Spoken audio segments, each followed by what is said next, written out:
Hi, happy Friday. I started out my morning today meeting with a new contractor and the roofing company. And so for a construction update, I think I have everything pretty well squared away. I contacted my former contractor, which they're still working for us, but they're doing the remediation and cleanup and demolition work. But I have someone else that's going to handle the rebuild, which I do feel better about because I mean, this is a person who I don't know him personally, but he did actually used to be a neighbor. Like he lived on the other side of the pond from me in an old house that I lived in several years back now. And he used to be married to a cousin of mine on my dad's side of the family. And he's from my hometown. So like everybody knows him. And so I feel confident in having him kind of oversee this. And then he is good friends with the roofing guy that was there. So they connected and came together to meet me. And the roofing guy also has his contractor's license. And so they can pull permits and he works with different people. So, for example, I still have electrical and drywall that I haven't sorted yet because I don't know anyone personally who does those things. And he said he's got connections that he can get in to do those things. So I feel much better about the process now because the rebuild to me is the most important part, right? That's what I have to live with for the long haul. So I want to make sure that not only is it done right, but that I'm using a company that I can trust because this original company that was sent to me, whenever I looked them up on Google, they had 4 reviews. They were all 1 star, many, many complaints, lawsuits, all kinds of stuff. And I just don't want to have to deal with all of that. I don't even want to take the chance. And also, if that's the situation, I don't really expect that the quality of their work would be the greatest either. So anyway, that's why I made the decision that I did. But a lot of the stuff I've already sourced myself anyway. So I've got someone to put my floors in. I have someone to do all of the paint work when it's done. I have someone to do HVAC. I have someone to do the brickwork. So there's not a ton left, thankfully. But anyway, that is the current status of things. We are still waiting on, so the company that I'm using that's doing the remediation and stuff, they are waiting on so Ameren is who we have for electric. They have a construction site, I guess. They're supposed to come and set like a temporary electric panel for them to be able to run like generators and fans and things like that. And then they will get to work on the remediation part of things. And, from there, it's essentially just waiting on my insurance adjuster. He was supposed to have an estimate to me yesterday, but he didn't get that finished. So he told me this morning that he should have it to me today. The issue is, and he has actually been very, very responsive and quick on getting payments out. Like, he's been great to work with. The issue right now is that he left yesterday for Florida. So he's also working down there at the same time as he's working on not only my claim, but I think he said like 31 others at the same time. So he's definitely busy. So I will forgive him a little bit of a delay. But that is kind of the holdup at the moment, is just waiting on that estimate from him so we can kind of see where we're at on replacement stuff. So like the roofer I met with this morning said he needed that. I know before they start pulling the plaster out, they are waiting on that. So once I get that, we can really start getting things moving pretty quickly after that. So anyway, that's where we're at. And I may not be back here this evening because it is a Friday that I have to drive my son to his dad's. So I won't be home until like 8 p.m. So this will probably be it for my Friday portion of the weekend vlog, but I will see you back here in the morning to kick off our Saturday.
looking pretty, princess. And Daddy's talking in the background. Unless Tito's in here. Yeah.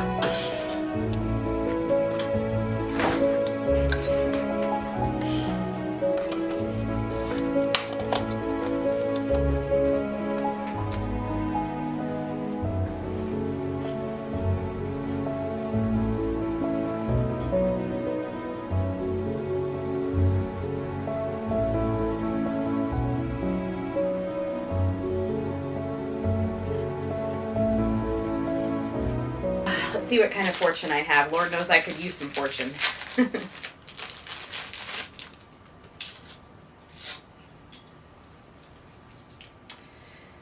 Be prepared to take a leap of faith when necessary. I think my whole life is a leap of faith right now.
chocolate chip.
After a couple of weeks of bringing things back and forth from my house to Michael's, my car is absolutely trashed.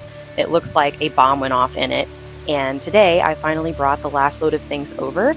I have this leaf blower, which I needed to plug in the battery so I can take it over to clean up because I will still have leaf cleanup and mowing to do at the house.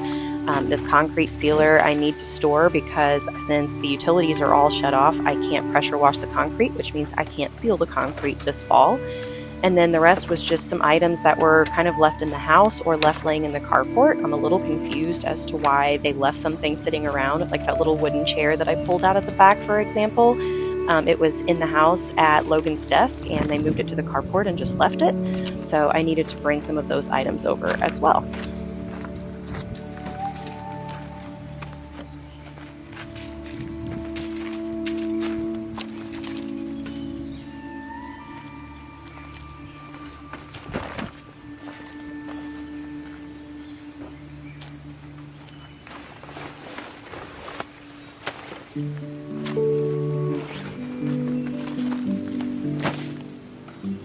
My car is also completely full of attic insulation for the second time because when my grandparents' house was hit by the tornado, we had the same situation. They had blown in attic insulation that ended up all over everything. And honestly, it won't hurt my feelings a bit if I never see any of this stuff again as long as I live.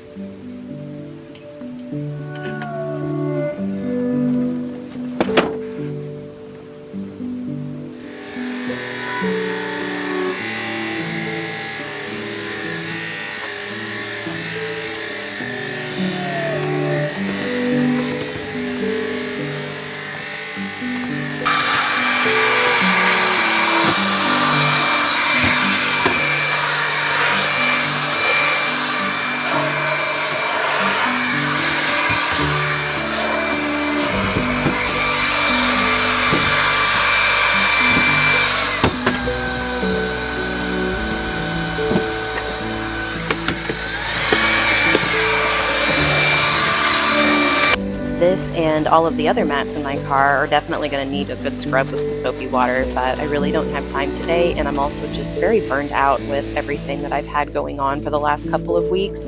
So it's kind of just getting a rough scrubbing and vacuuming, and I'll put it back in the car, and at least I will have all of the clutter and the attic insulation out of the way for now until I can really give it a good detail.